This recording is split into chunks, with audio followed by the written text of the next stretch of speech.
Similarly, in Bangladesh, we have Food Panda. So this Food Panda, it is a virtual means. They don't own restaurant because they recruit restaurant as their partner. They don't own. They don't own a office and having a few senior executives for processing their orders and linking them up with the supplying restaurant. No, they don't have. They recruited university students. For example, undergrad students or master's level students, whenever they got time, they just log in by using a password. They are searching for the orders.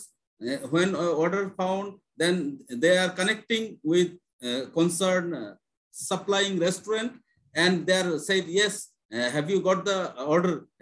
Do you supply it in just time? What time do you need? So within 30 minutes, anyone can get the delivery from a nearby restaurant maybe, but this is under the Food Panda generation. So here we are finding Food Panda in India also. Yeah. So in Food Panda, in Food Panda circle, we are employing the restaurant, those who are literally idle other than the peak time, but now they are earning from this. And we are employing the students. We are employing also the suppliers, those who are supplying these food items over maybe motorcycle or maybe bicycle even. So everybody is engaged, but none of them are full-time. So this could be the best example of gig economy, gig jobs. Exactly. So now the transformation already been started. So how Bangladeshi young generation can be prepared for more such sort of things? Could you please advise anything if required special attention? This is what I'm trying to say. See, again, let's go back. We had people who were first doing remote work. Okay, you could be based in Bangladesh or India and work for somebody in US. Yeah. So then that was supposed to be offsite, and then people went on site. That was the lure for youngsters joining, that I'll go and visit foreign countries. That then became a situation where you could solicit job by yourself since you were in this business. Similarly, like this Food Panda you are talking about, soon this will also be not required.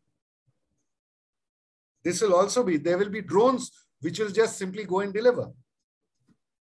So there will be a restaurant, and that restaurant might be manned by robots. Okay, so you have to feed in that, look, let's say chicken curry.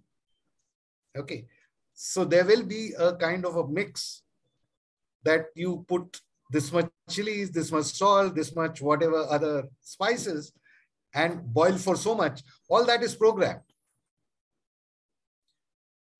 You understand what I'm saying? Yeah.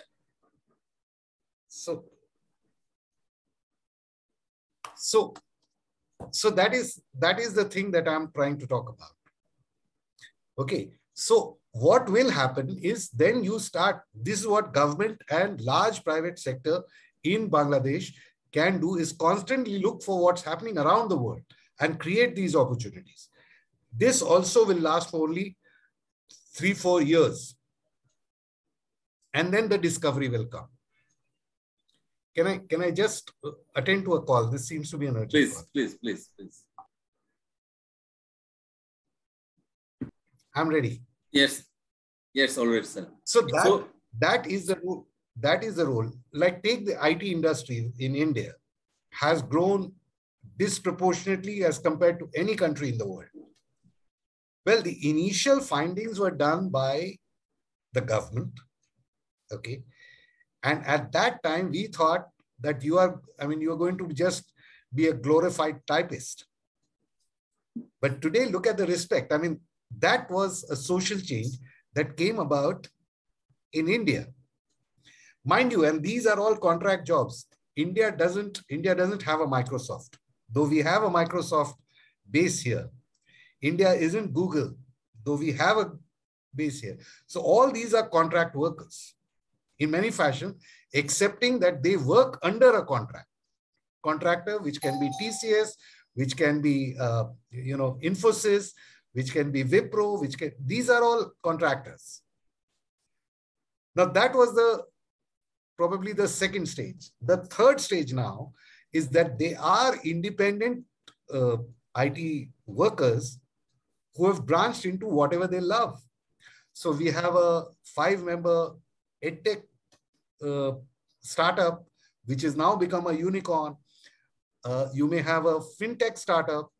You may have a HR tech startup. You have an edutech startup.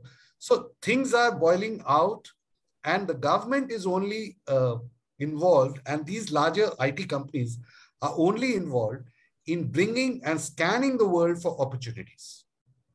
They started 3 years' time, they know that this will also spread. That is the model. So we listen from you about the opportunities of gig economy for Bangladeshi youngster, but at the same time, we are also afraid that no job security will be there. So it is a threat. After retirement, what will be there? So could you please suggest the insurance facilities while anyone becomes sick, or the pension, universal pension facilities for every citizen of the country? Whether this type of instrument is required to meet up those unsecured, absence of job security and absence of retirement benefit as it was built in the full-time job. This sort of universal pension scheme should be there from the government side. So if you look at Europe or you look at Australia, okay, some of the countries, Australia, the tax rates are very high, very high. So to say, if you were to compare apple to apple, but the benefit rates, when you want to compare apple to apple, India or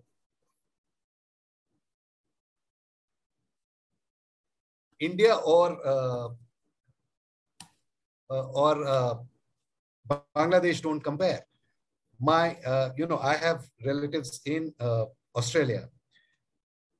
Okay, they medical throughout their life they don't have to.